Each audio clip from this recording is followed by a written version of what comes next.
오늘 우리에게 주신 하나님의 말씀은 창세기 9장 20절에서 29절입니다. 창세기 9장 20절에서 29절입니다.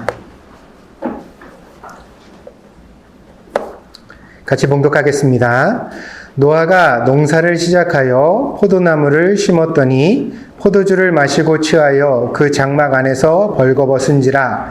가나안의 아버지 함이 그의 아버지의 하체를 보고 밖으로 나가서 그의 두 형제에게 알림해 셈과 야벳이 옷을 가져다가 자기들의 어깨에 메고 뒷걸음쳐 들어가서 그들의 아버지의 하체를 덮었으며 그들의 얼굴을 돌이키고 그들의 아버지의 하체를 보지 아니하였더라.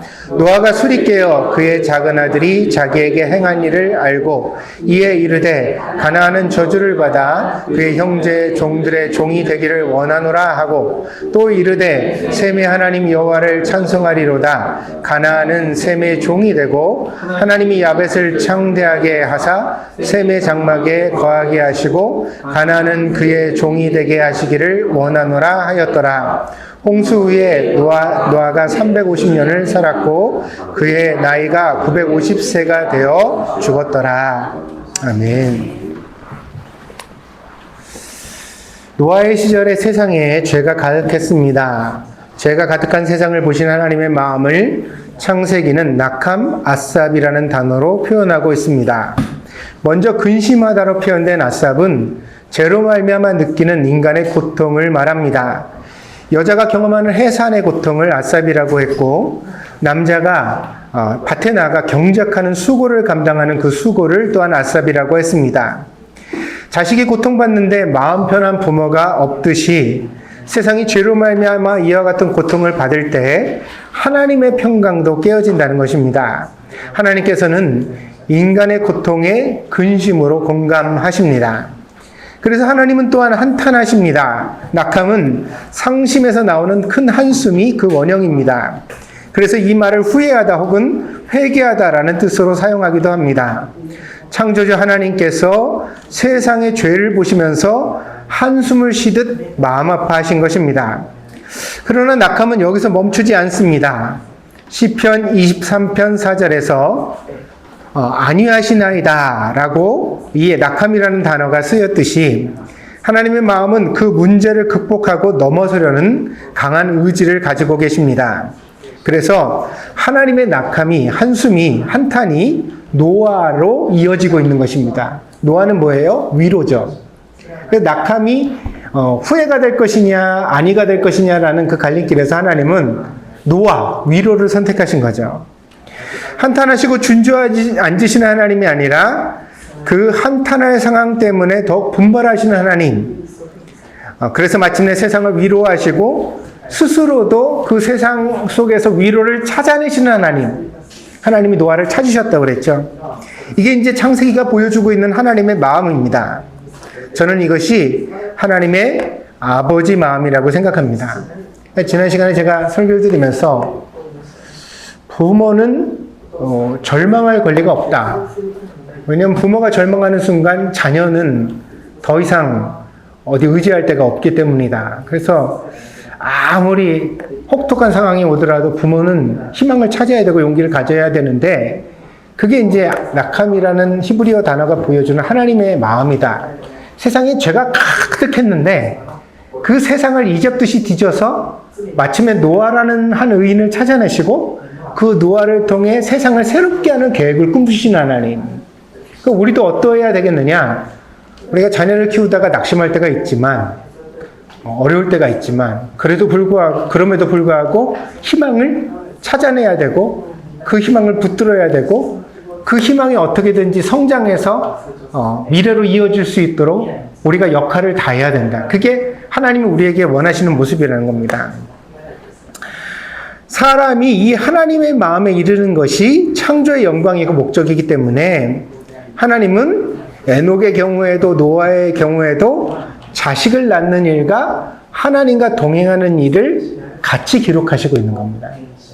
그래서 그 주보에 오늘 본문 넘어가서 보시면은 제가 이제 창세기에 쭉 이어지는 본문들을 실어놨는데 거기 보시면은 1번에 보시면은 에녹에 대하여 뭐라 그랬어요? 300년을 하나님과 동행하며 자녀를 낳았으며 그랬죠. 하나님과 동행하는 일과 뭐요? 자녀를 낳는 일이 하나로 연결되어 있어요. 여기만이 아니에요. 2번으로 넘어가 보시면 우리가 이제 절수가 바뀌기 때문에 놓치는 부분이 있지만 성경 원래 절이 없잖아요. 그냥 나중에 후대 붙인 거죠. 절이란 건. 그러니까 이렇게 보면 2번에 보시면 노아에 대해서도 뭐라 해요? 노아의 조건이라 노아는 의인이요 당대의 완전한 자라 그는 하나님과 동행하였으며 그 다음에 뭐예요? 세 아들을 낳았으니 셈감과 야벳이라. 그러니까 하나님과 동행하는 것과 자녀를 낳는 일을 하나로 연결하여 우리들에게 보여주고 있습니다. 그러니까 신앙생활이 뭐냐? 하나님의 마음을 우리 안에 회복하는 거죠. 그게 아버지의 마음을 회복하는 겁니다. 좋은 그리스도인이 되기를 원하십니까? 그렇다면 자녀들 앞에 서서 하나님과 동행하는 인생을 사십시오. 내가 자녀를 낳고 그 자녀 앞에서 내가 하나님과 동행하는 인생을 살아가는 것. 그게 신앙생활이다. 그것이 창세기가 보여주는 신앙생활의 원형입니다. 창세기 5장에 나오는 아담의 족보에서 하나님께서 인정하시는 의인의 족보는 태어나고 나이 들고 자식을 낳고 죽는 일이 반복됩니다. 지극히 단순한 인생의 표현입니다. 그러나 그 단순한 과정을 하나님과 함께 완성하는 일이 쉽지 않습니다. 그리스도인의 신앙생활에 있어 가정은 단순한 삶의 근거가 아니라 영적 전투의 장이며 우리가 반드시 회복해야만 하는 하나님의 나라라는 겁니다. 그러니까 예수님도 사도행전에 보면 너희가 성령을 받으면 어떻게 돼요? 온 예루살렘과 유대와 사마리아와 땅끝까지 이르러 내 증인이 되라고 했잖아요. 내가 지금 서 있는 이곳에서부터 예수님의 증인이 되어야 한다는 말씀이거든요. 그럼 내가 서 있는 이곳이 뭐냐? 물론 지금 우리가 교회에 있습니다만 그런 나의 삶의 근거는 가정이죠. 그러면 다른 사람한테 예수의 증인이 되기 위하여 내가 애쓰는 것도 중요하지만 나의 남편과 아내 사이에 나의 자녀들에게 무엇보다도 나의 자녀들에게 내가 예수님의 증인으로서 살아가고 있는가? 내가 예수님을 보여주는 하나님과 동행하는 삶을 살아가고 있는가? 그게 우리 신앙의 고민이어야 한다는 것입니다. 나처럼 초라한 목사가 이 말을 해서 여러분이 별 감흥을 느끼지 못할 수도 있지만 그래도 이 말씀을 드려야 하겠습니다. 세상에서 온갖 성공을 다 거두고 산처럼 높은 명성을 쌓는다 하더라도 여러분의 가정이 믿음 안에서 회복되지 못한다면 여러분의 인생과 신앙생활은 실패하고 있는 것입니다. 마치 온갖 보물을 얻고도 목숨을 잃으면 아무 소용이 없는 것처럼 가정이 망가진 상태, 가정이 망가지면서 얻는 성공이라는 것은 그게 아무리 밖에서 봐서 화려하다 하더라도 하나님 앞에서는 의미가 없다. 그건 진짜가 아니다. 가짜일 뿐이다. 껍데기일 뿐이다. 그럼 어떻게 해야 되느냐? 우리가 세상에서는 조금 덜 성공하더라도 좋으니 적어도 우리가 살아가고 있는 가정, 그러니까 내가 아내와 남편의 관계를 가지고 내가 자녀를 키우는 이곳에서부터 하나님의 하나님 되심이 선포되어지고 신앙이 살아있고 하나님의 마음이 회복되는 자리가 되도록 해야 되겠다. 예수님은 십자가를 지고 골고다 언덕에 올라가시는 그 참혹한 상황에서도 이렇게 말씀하십니다. 누가복음 23장 28절입니다. 예수께서 돌이켜 그들을 향하여 이르시되 예루살렘의 딸들아 나를 위하여 울지 말고 너희와 너희 자녀를 위하여 울라. 그렇습니다. 어쩌면 지금이 우리가 울어야 하는 때일지도 모릅니다. 우리 아이들에게 신앙을 전할, 부모로서 하나님을 섬기는 모범을 보일, 내가 가슴으로 울면서 그 영혼을 위해 기도해 줄 수 있는 마지막 기회가 지금일지 모릅니다. 마귀는 늘 내일 시작하자고 속삭이고 천사는 항상 지금 해야 한다고 말해준다고 합니다. 나중에는 늦습니다. 그것은 분명한 사실입니다. 나중은 기회를 잃어버린 수많은 사람들의 시간입니다. 그러나 지금은 변화를 만들고 자기를 성장시키는 사람들의 유일한 시간입니다. 그러면 오늘 지금 이 예배를 드리고 나서 우리가 은혜를 받는 이 자리에서부터 우리가 진짜 우리 자신의 신앙을 위하여, 우리 자녀를 위하여 눈물로 기도하고 또 하나님 앞에 간절해 줄 수 있는 그런 사람이 되어야 하겠다. 심지어 낙함의 마음을 가지고서 뭐예요? 내가 그렇게 열심히 전하고 최선을 다했지만 아이는 하나님을 잘 받아들이지 않는 것 같고 신앙생활이 안 되는 것 같아요. 근데 제가 오늘 설교를 통해서 지난 시간부터 계속 말씀드리는 바가 그거예요. 그렇다고 해서 포기할 거냐? 해봤는데 안 됐다고 해서 손 놓을 거냐? 이제는 네가 알아서 할 일이다. 나는 모르겠다. 네가 커서 은혜 받아서 교회 가든지 말든지 그건 모르겠고 이제는 내가 할 도리는 다 했다. 그렇게 여길 거냐? 그건 적어도 낙함, 하나님의 마음은 아니라는 거죠. 하나님은 어때요? 이 세상에 죄가 가득 찬 것을 보시고도 끝까지 포기하지 않고 구원의 희망을 찾아내시잖아요.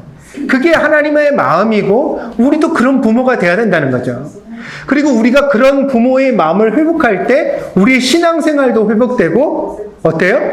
우리가 감당하는 사역에서도 하나님이 주시는 열매가 맺혀질 수 있다는 거죠. 노아는 몇 년 동안 방주를 만들었습니까? 교회를 좀 다닌 분들은 120년 동안 노아가 방주를 만들었다고 말을 합니다. 그러나 창세기를 보면 어디도 120년 동안 방주를 만들었다는 말씀이 나오지 않습니다. 노아는 다른 조상들에 비하여 늦게 자녀를 보았습니다. 노아가 500세가 되던 해에 자녀를 낳았다고 오늘 그 주보에 나와 있는 본문에 나와 있습니다. 거기 그렇게 되어져 있습니다. 그리고 홍수가 시작된 것은 노아가 600세 되던 해입니다. 600세 되던 해 2월 17일 날 홍수가 시작됩니다. 그러니까 방주는 얼마만큼 만들어졌죠? 최대한 맥시멈 시간을 가지면 이 방주를 노아가 혼자 만든 게 아니라 가족들과 함께 만들었다고 되어져 있기 때문에 방주는 최대 100년 사이에 만들어진 거죠. 그런데 그 자녀들이 결혼도 했고 또 장성하여서 가정을 꾸리는 시간도 있으니까 뭐 대충 우리가 합리적으로 생각을 한다면 한 70년에서 50년 정도의 시간 동안 이 방주를 만들었다. 얼마나 크길래 그렇게 만들었습니까? 여러분 그 주보에 있는 구절 넘어가 보시면 방주의 크기, 구조도 같은 것들도 제가 실어놨습니다. 3층으로 되어져 있고 그렇게 커서 그러더라고요. 여러분 한국에 가시면 동대문 운동장 가보셨죠? 지금 이제 헐려져서 거기서 뭐 디자인 센터가 있지만 옛날에는 야구경기장이 꽤 컸는데 130m인가 되는 길이가 그 정도 길이라고 해요. 그러니까 그 정도 되어지는 크기를 노아의 가족들이 만든 겁니다. 천주교 신부님도 불교의 스님도 결혼을 하지 않습니다. 신을 섬기는 일에 자기의 전부를 바치기 위해서입니다. 그러나 목사는 사모를 잘 만나야 하고 자녀들도 잘 키워야 합니다. 심지어 며느리도 잘 만나야 합니다. 목회는 혼자 하는 일이 아니라 가족이 함께 하는 일입니다. 다른 종교의 성직자를 비판할 생각은 없지만 노아의 이야기를 두고 생각하면 이것이 본래 창조의 설계이고 사명의 모범이 아닐까 하는 생각도 해보게 됩니다. 아무튼 노아는 그 가족을 데리고 힘겹게 방주를 만들었고 마침내 하나님의 명령대로 그 방주에 들어가서 세상을 홍수로부터 구원하였습니다. 홍수는 노아가 600세 되던 해, 아까 제가 말씀드렸죠. 2월 17일에 시작됐습니다. 성경에 나오는 그 날수를 다 계산하면 약 370일이 된다고 합니다. 홍수가 끝나서 노아의 가족들이 방주에서 나온 날이 601세 되던 해 2월 27일이에요. 17일에 시작해서 2월 27일에 끝났어요. 그러니까 딱 1년 10일이 됐죠. 그럼 여러분 생각해 보세요. 1년은 며칠이에요? 365일이죠? 17일에 시작해서 27일 끝나니까 10일 더 해야 되잖아요. 그러면 뭐예요? 375일이죠. 근데 제가 왜 370일이라고 했을까요? 고대에는 달력이 좀 달랐어요. 히브리적 원력에는 1년이 360일이에요. 그래서 매 날수가 조금씩 변화되는 그런 변화를 겪습니다. 그래서 어떤 달력에 따라서는 이 노아의 홍수가 정확히 365일 만에 끝났다고 말하기도 합니다. 아무튼 노아의 홍수는 몇 년 동안 있었다고요? 1년 동안 있었다고 이해하시면 거의 정확한 정리가 되겠습니다. 이 노아의 홍수가 끝나고 나서 중요한 변화가 생깁니다. 그것은 홍수 이전에는 하나님께서 언약을 노아와 말씀하시는데, 그러나 홍수 이후에는 하나님께서 말씀하시는 대상이 노아와 그 아들들로 변화된 것입니다. 우리 창세기 5장에서 9장 사이 노아의 가족들이라고 다루는 구절을 한번 볼까요? 거기 보시면 3번 보세요. 3번 보시면 그 18절에 홍수를 일으키면 하나님이 이렇게 말씀하세요. 너와는 내가 내 언약을 세우리니. 빨간 줄 쳐놨죠? 그렇죠? 너가 누구예요? 하나님이 말씀하시는 노아예요. 하나님이 누구와 언약을 하신다고요? 노아와 언약을 하신다고요. 노아와 언약을 하신다고 그렇게 되어져 있습니다. 그리고 5번으로 가보겠습니다. 5번에 가시면 8장 15절인데 누구에게 말씀하세요? 하나님이 노아에게 방주 안의 일인데, 방주에서 이제 나와야 될 일을 말씀하실 때도 누구에게? 하나님이 노아에게 말씀하세요. 그러니까 이 집안의 대표자로서 노아를 인정하실 뿐 아니라 하나님의 언약을 노아와 말씀하시고 있는, 그러니까 아담처럼 노아가 가장이면서 대표자인 것을 알 수가 있습니다. 그런데 6번으로 가보시면 9장 1절에 하나님이 어떻게 해요? 노아와 그 아들들에게 복을 주시며, 이렇게 되어져 있죠. 노아가 아니라 이제는 아들들이 하나님 앞에 등장을 합니다. 9장 8절에 가봅시다. 9장 8절에 보면 하나님이 노아와 그와 함께한 아들들에게 말씀하여 이르시되 내가 내 언약을 너희와 너희 후손, 그랬죠? 그렇죠? 너희라고 분명히 말했죠? 아까는 너에게 그랬는데 너희라고 말씀하면서, 그러니까 노아의 언약이 확장된 것을 볼 수가 있어요. 처음에는 노아로부터 시작됐지만 나중에 노아의 홍수가 끝났을 때는 어떻게 되어져요? 노아와 그 자녀들에게 이어진 것을 우리가 볼 수가 있습니다. 홍수라는 거대한 사건을 통하여 한편으로는 세상의 죄악의 심판을 받았지만 다른 한편에서는 신앙적 성장이 그 과정에 일어난 겁니다. 예전에는 노아만 하나님과 상대하고 하나님의 음성을 들었는데 나중에는 그 노아의 가족들도 하나님과 이제 소통할 수 있는 그런 신앙의 가족들이 된 것입니다. 특별히 9장에서 우리가 주목할 본문이 하나 있습니다. 그것은 9장 1절입니다. 하나님이 노아와 그 아들들에게 어떻게 하셨어요? 복을 주시며, 이렇게 써요. 하나님이 직접 축복하십니다. 그러면서 말씀하시는데 생육하고 번성하여 땅에 충만하라 그랬어요. 이거 많이 본 본문이죠. 어디 나왔죠? 창세기 맨 앞에 부분에서 아담과 하와를 만드셨던 장면에서 나온 얘기예요. 한 번만요. 그게 아닙니다. 땅의 모든 짐승과 공중의 새와 땅에 기는 모든 것과 바다의 모든 물고기가 너희를 두려워하며 너희를 무서워하리니 이것들은 너희의 손에 붙였음이라. 그러면서 너희는 생육하고 번성하여 땅에 가득하여 그 중에서 번성하라. 이게 다 아담에게 주셨던 그 축복의 말씀을 누구에게 주세요? 노아와 그 아들들에게 주셨습니다. 이 말씀은 아담과 하와를 지으시고 주셨던 말씀과 정확하게 일치합니다. 어쩌면 아담과 하와도 그 자녀들인 가인과 아벨과 셋을 데리고 하나님 앞에서 이 말씀을 들어야 했을지 모릅니다. 그런데 하나님이 나중에 아담한테 자식이 태어나면 쭉 모아놓고 야, 생육하고 번성해라, 너희들 충만해져라, 이 말씀을 하고 싶으셨는데 자식을 낳기 전에 아담과 하와가 그만 죄를 짓고 말았어요. 심지어는 가인이 자기 동생을 죽이는 일이 생기고 말이에요. 하나님은 그때부터 이미 한탄해 오셨습니다. 그 하나님의 응어리가 창세기 9장에서 노아의 가족들을 통하여 풀어지고 있는 겁니다. 하나님이 하시고 싶었던 원래 태초의 그 축복이 지금 여기 이어지고 있는 거죠. 그래서 노아와 노아의 가족들을 세워놓고 축복하시는 하나님의 심정이 얼마나 벅찼을지 우리는 상상해 볼 수 있습니다. 그러니까 하나님이 홍수를 무사히 통과하고 그 가족들이 무사하게 막 방주에서 나와서 하나님 앞에 탁 서가지고 제사를 드릴 때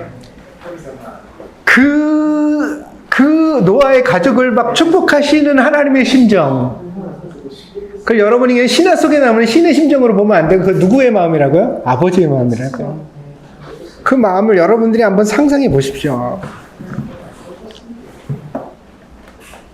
하나님은 예레미야 선지자를 통해 우리에게 이렇게 말씀하십니다. 예레미야 29장 11절입니다.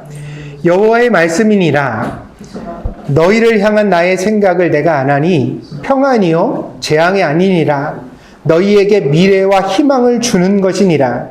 너희가 내게 부르짖으며 내게 와서 기도하면 내가 너희의 기도를 들을 것이요 너희가 온 마음으로 나를 구하면 나를 찾을 것이요 나를 만나리라. 하나님은 우리에게 좋은 길을 주시기를 원하는 줄 믿습니다.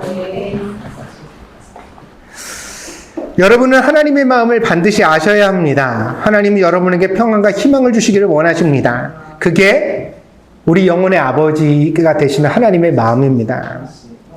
예수님은 또 우리에게 이렇게 말씀하십니다. 누가복음 11장 11절입니다. 너희 중에 아버지 된 자로서 누가 아들이 생선을 달라 하는데 생선 대신 뱀을 주며 알을 달라 하는데 전갈을 주겠느냐. 너희가 악할지라도 좋은 것을 자식에게 줄 줄 알거든. 하물며 너희 하늘 아버지께서 구하는 자에게 성령을 주시지 않겠느냐 하시니라. 하나님의 아버지 마음을 아시겠습니까? 우리에게 지극히 위안이 되고 격려가 되는 말씀이 아닐 수 없습니다. 그러니 여러분, 이 하나님의 마음을 우리가 믿고 의지한다면 어떤 삶의 환경에서도 우리가 정말 진심으로 기도하고 그리고 또 하나님 안에서 위로를 찾을 수 있는 줄 믿습니다. 힘들죠? 힘든데 왜 가만히 있어요? 우리 아까 우리 심집사님 찬양인도 하시면서 하신 말씀처럼 하나님한테 기도하면 하나님 들으신다니까요.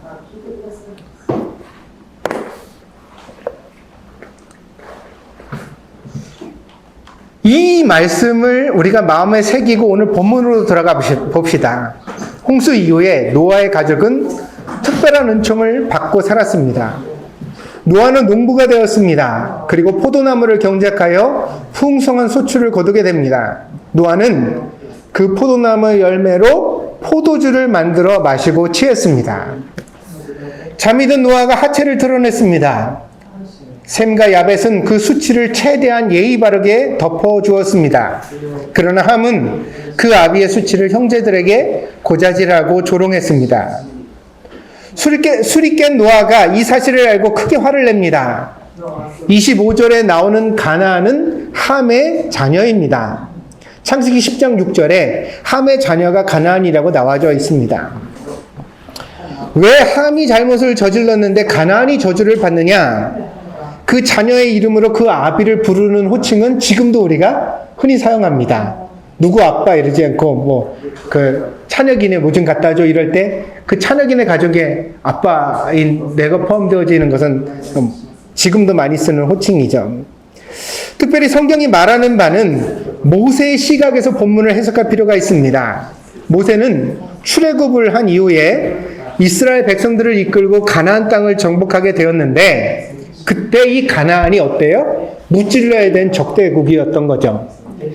그래서 모세는 이 함의 사건을 빌려와서 가나안 땅이 마땅히 정복되어야 한다. 그들은 이 땅에서 몰아내도 되는 민족이라는 그런 당위의 근거를 제시하고 있습니다. 대단히 불행한 사실은 이런 인용이 모세의 시절에만 일어난 일은 아니라는 것입니다. 함과 가나안을 흑인과 연관지어서 백인들이 흑인을 노예로 삼고 차별하며 착취하는 것에 대한 성경적 근거를 이 창세기 본문으로 사용해 왔습니다. 그것이 역사적 사실입니다. 그러니까 모세 시절만 이 가나안이 저주를 받은 게 아니라 제국주의 시절에도 남북전쟁이 미국에서 있었을 때에도 이 성경은 늘 이런 방식으로 해설되어지고 읽혀져 왔다는 것입니다. 왜냐하면 이렇게 성경을 읽고 해석하는 것이 우리들에게 이익이 되기 때문입니다. 우리가 누군가를 이렇게 뭐라 그럴까요? 막 빼앗거나 적대시하고 공격하는 것에 있어서 우리 마음에 용기를 주는 구절을 여기서 찾아내고 있는 거죠. 그러나 우리가 간과하는 사실이 하나 있습니다. 뭡니까? 그것은 노아가 누구예요? 노아와 함이 모르는 사람입니까? 홍수로 멸망을 당한 세상에 유일하게 남은 가족이에요. 아버지와 아들이라고요. 가나안이라는 대상 이름조차 어때요? 노아에게 금쪽과 같은 손자입니다.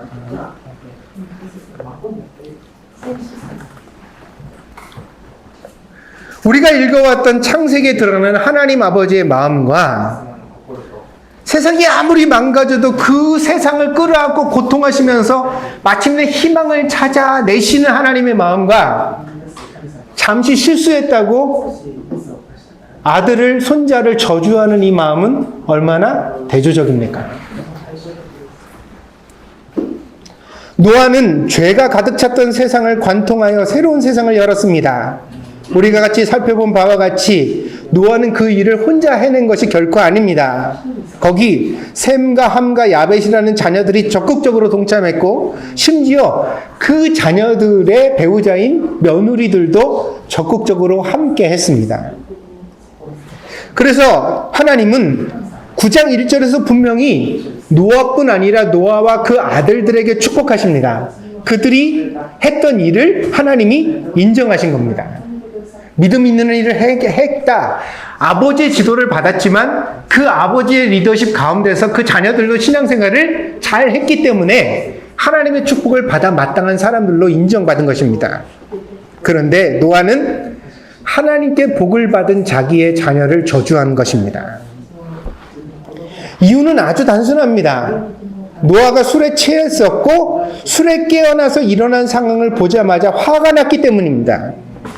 가인이 아벨을 살해했던 것도 극히 단순한 분노 때문에 참지 못해서 살해했던 것처럼 오늘 노아가 자기 아들을, 자기 손자를 저주하는 이 끔찍한 일조차 어때요? 분노 속에서 일어나고 있습니다.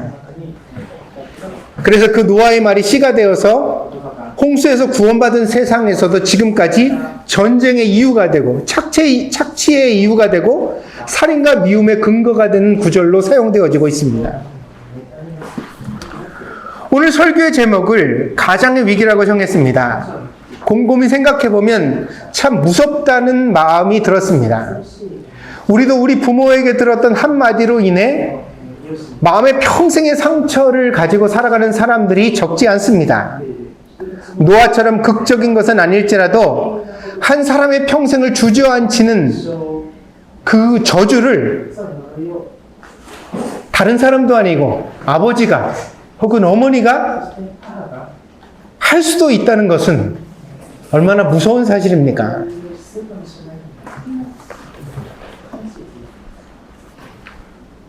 우리가 자녀로서 때로 그런 상처를 받으며 살아왔다면 그럼 우리가 부모가 된 이후에 우리는 다를까요?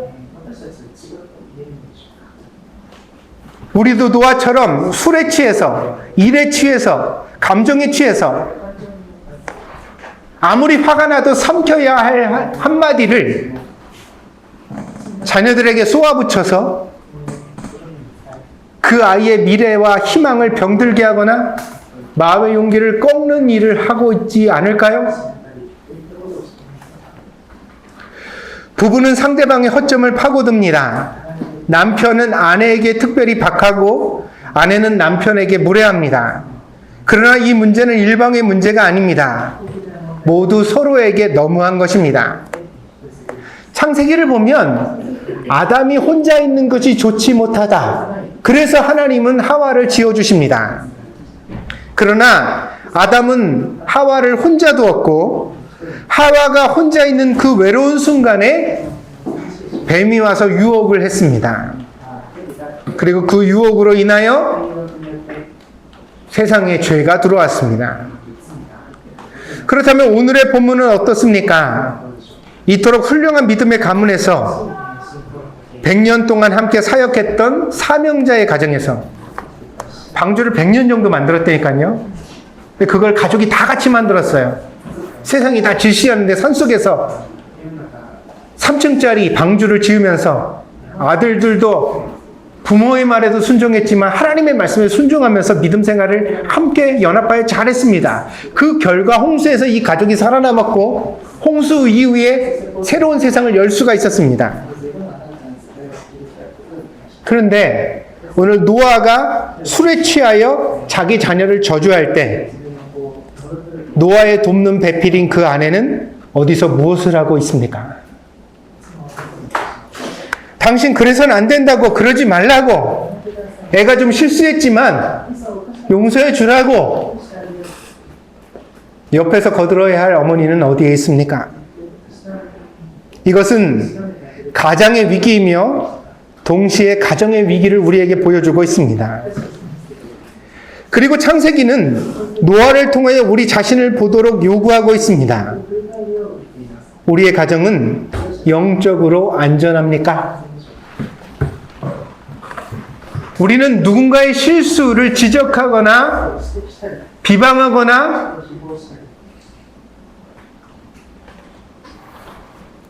평가하는 것이 아니라 그 실수를 덮어줄 수 있는 가족으로서 살아가고 있습니까? 상대방이 부족하니까 내가 좀 더 해야겠다. 어떻게 하면, 이렇게 했으니까 이걸 내가 어떻게 하면 좀 좋게 만회할 수 있을까? 노아는 술주정뱅이가 아닙니다. 분명히 성경은 노아를 의인이라고 말합니다. 그는 선지자였고 가족을 잘 이끌었고 홍수를 통과할 만큼 리더십과 믿음이 훌륭한 사람이었습니다. 그러나 노아는 자녀에게 완벽한 아버지일 수는 없었습니다. 성경에 나오는 모든 믿음의 위인들이 허점과 실수를 보여주는 것처럼 노아의 인생에서 오늘 하물 저주한 이 사건이 그렇지, 가나안은 저주받아 마땅하지, 이렇게 해석할 수도 있지만 이건 아버지로서 할아버지로서 해서는 안 될 일, 성경에 쓰여지지 않았으면 훨씬 더 좋았겠다. 설사 모세가 이스라엘 백성들을 이끌고 가나안 땅을 정복하더라도 이런 근거를 만들지 않았던 게 훨씬 더 좋지 않았겠는가. 적어도 자기 가족을 향해서는. 창세기가 보여주는 노아의 흠은 단지 그가 안 그랬으면 좋았겠다는 유감을 넘어 노아조차 이렇다면 과연 우리는 어떠하겠는가? 그런 위기감을 우리에게 줍니다. 노아가 이 정도인데 집사와 장로는, 목사는 안전할까? 바울은 디모데에게 보낸 목회 서신에서 교회 감독을 세우는 조건을 말합니다. 바울은 집안을 잘 돌보는 사람이어야 교회에서 일할 자격이 있다고 말했습니다. 디모데전서 3장 1절입니다. 미쁘다 이 말이요, 곧 사람이 감독의 직분을 얻으려 하면 교회에서 직분을 가지고 지도자가 되려고 하면 선한 일을 사모하는 것이라 함이로다. 그러므로 감독은 어떤 사람이냐? 책망할 것이 없으며 한 아내의 남편이 되며 절제하며 신중하며 단정하며 나그네를 대접하며 가르치기를 잘하며 술을 즐기지 아니하며 구타하지 아니하며 오직 관용하며 다투지 아니하며 돈을 사랑하지 아니하며 자기 집을 잘 다스려 자녀들로 모든 공손함으로 복종하게 하는 자라야 할지며. 그리고 가르치고 부연 설명을 이렇게 바울이 해놨는데, 사람이 자기 집을 다스릴 줄 알지 못하면 어찌 하나님의 교회를 돌보리요. 이 마지막 5절은 바울의 주석이자 속마음입니다. 자기 집을 돌보지 못하면서 어찌 하나님의 교회를 돌본다고 말할 수 있겠습니까? 지난주에 이어 제가 여러분에게 드리려고 하는 말씀이 이것입니다. 집을 잘 돌보고서 교회에 나오라는 말이 아닙니다. 그러려면 우리는 완벽해져야 되는데 그럼 교회에 나올 사람조차 없겠죠. 근데 여러분이 아셔야 되는 게 있다는 거예요. 뭐예요? 가정과 교회는 따로 떨어진 별개의 것이 아니다. 신앙생활과 여러분의 가정이 연결되어져야 하고 연결될 수밖에 없으면 이미 연결되어 있다는 것입니다.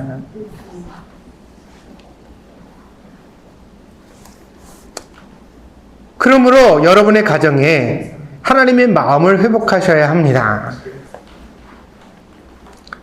그래야 여러분의 가정도 살고 여러분의 신앙생활도 꽃을 피우고 열매를 맺을 수 있을 것이기 때문입니다. 여러분, 오늘 설교를 정리하겠는데 여기 보시고 여러분 한번 곰곰이 지금 생각해 보세요. 여러분이 다 이렇게 생각하기 때문에 스스로가 자만해지고 잘못된 판단을 하거든요. 그러니까 다른 부모에 비하여, 다른 아빠, 다른 남편, 다른 사람에 비하여 그래도 내가 꽤 괜찮은 사람이지 않는가. 여기서 우리의 자만심이 일어나고, 그리고 우리가 더 노력해야 될 여지를 잃어버릴 때가 많다고, 방향을 잃어버려요. 근데 오늘 이 예배를 드리고서 우리가 이렇게 생각해 보자고요. 뭐냐면 우리가 회복해야 될 것은 다른 사람에 비하여서의 아버지의 모습이 아니라 우리가 회복해야 될 것은 누구의 마음이라고요? 하나님의 마음이라고.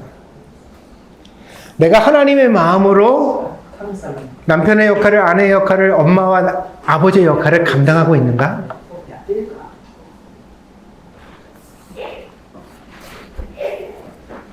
신앙생활이 뭐예요?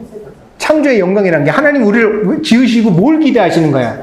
우리가 세상에 나가가지고 와 멋진 건물을 짓고 강에다 다리를 놓고 바다 위에서 섬을 만드는 걸 원하세요? 그건 우리 편에서는 대단한 일이지만 하나님이 보시기에는 하나도 대단한 일이 아니에요. 지금도 창세기가 그걸 말한다고요. 태어나고 성장해서 아버지가 되고 아버지가 된 이후에 하나님과 동행하여 살아서 아버지의 마음을 우리 안에 실현해 갈 때 그게 완성되면 에녹과 같이 살아서 천국에 갔고, 완성되지 못하면 완성해 가다가 죽고 그 자녀에게 대가 이어지고.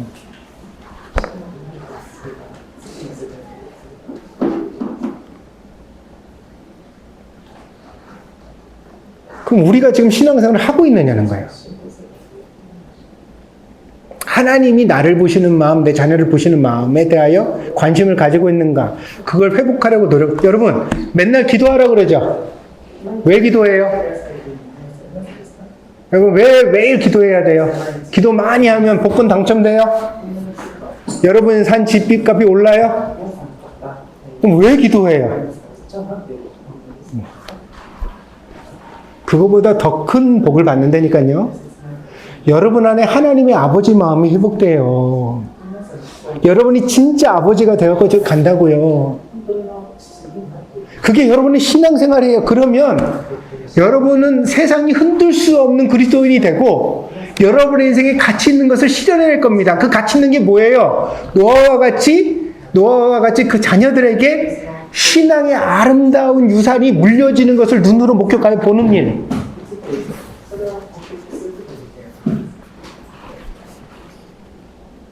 그래서 인생의 모든 풍파는 우리에게 주신 기회이기도 해요. 왜요? 아니, 홍수가 없었으면 하나님과 동행하는 걸 무슨 수로 그렇게 극적으로 보여주겠어요. 다른 사람들은 몇 줄 쓸 게 없잖아요. 근데 홍수라는 사건이 있기 때문에 노아는 자기 자녀들에게 하나님과 동행하는 극적 상황을 보여줄 수 있었던 거예요. 경제적 위기가 옵니까? 어려움이 있습니까? 인간관계가 어렵습니까? 그게 꼭 나쁜 일이에요? 아니에요. 하나님과 동행하세요. 그 일이 여러분에게 기회가 될 테니까. 여러분 안에 살아계신 하나님을 보여줄 수 있는 기회가 될 테니까. 여러분 자녀들이 그런 부모의 등을 바라보면서 아, 신앙이란 저런 능력이 있구나. 내가 하늘에서 불이 떨어지는 것을 본 것도 아니고 땅이 흔들리는 것을 본 것도 아니지만 그러나 우리 엄마 아빠를 보고 있으니 하나님을 믿는 게 뭔지는 알겠다.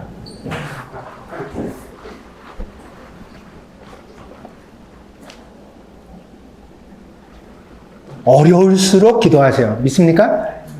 힘들수록 예배에 진심을 드리세요. 하나님 말씀을 좀 붙드세요. 하나님 말씀이 생명의 길입니다. 주의 말씀은 내 발의 등이요 내 길의 빛입니다. 여러분이 가야 할 길을 왜 다른 데서 찾습니까? 선배가 조언해 줍니까? 점쟁이가 점쳐 줍니까? 목사가 그 길을 알려줍니까? 하나님의 말씀이 여러분의 인생길에 등불이 될 줄 믿습니다. 힘들면 붙드세요. 삽니다. 하나님 붙들면 산다니까요. 노아가 이 의인되었던 신앙을 줄곧 붙들어 갔다면 함에 이 저주와 같은 흡은 만들어지지 않았을 겁니다. 그런데 노아도 실수했다는 것을 딱 집어서 성경이 보여주고 있는 거예요. 왜 그럼 아브라함이 거짓말한 거, 다윗이 죄 지은 거를 왜 그럼 성경이 이렇게 강조하느냐? 한마디예요. 아니, 다윗도 아브라함도 노아도 이렇게 실수하는데 당신이 뭐라고 기도하지 않고 깨어있지 않으면서 하나님의 신앙생활을 완성할 수 있다고 생각하느냐? 내가 왕년에 선교를 하겠다고 다짐도 하고 하나님 앞에 다 인생을 드린다고 기도도 하고 철야도 하고 그렇게 훈련도 받고 그랬으니까 나쯤이면 훌륭하지 않을까? 웃기지 마세요. 제가 그래서 그랬어요. 노아도 이런데 집사라고 장로라고 목사라고 대단할까? 여러분 입이 하나님이 함께 해주시지 않는 그 순간에 저주의 도구가 된다니까요. 여러분도 노아처럼 실수할 수 있어요. 그래서 깨어있으라는 거예요. 신앙생활 잘하라는 거예요. 날마다 기도하고 하나님 말씀 붙들고 살아가는 거예요. 믿습니까? 이미 저지른 과업뿐 아니라 앞으로 미래에 저지를 가업까지도 하나님, 노아와 같이 이것이 이렇게 그 후손들의 발목을 붙드는 올무와 쇠사슬이 되지 않도록 하나님 제발 좀 막아주세요. 하나님 제발 좀 나를 지켜주세요. 그 간절한 마음을 가지고서 하나님 앞에 살아갈 때 우리가 우리의 인생을 하나님 앞에서 비로소 완성해 갈 수 있는 줄 믿습니다. 그러므로 여러분, 가정이라는 건 남편만을 얘기하는 것이 아닙니다. 여러분 모두가 여러분 가정을 책임지는 가정일 수 있죠. 여러분의 위기가 어때요? 여러분 가정의 위기가 가정의 위기가 됩니다. 그리고 교회의 위기가 되기도 하고. 오늘 말씀을 통하여 모두 다 깨어있는 성도들이 되어지기를 바랍니다. 기도하겠습니다.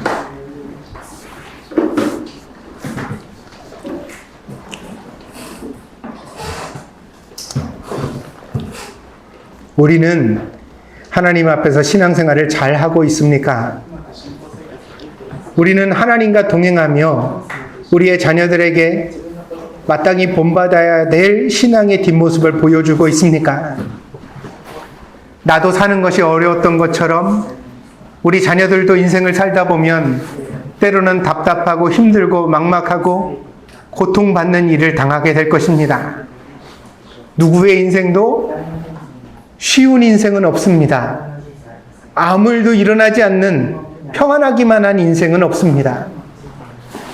그렇다면 하나님, 내가 나의 인생 속에서 하나님과 동행하는 모습을 우리 자녀들에게 잘 보여주고 떠날 수 있게 되기를 원합니다.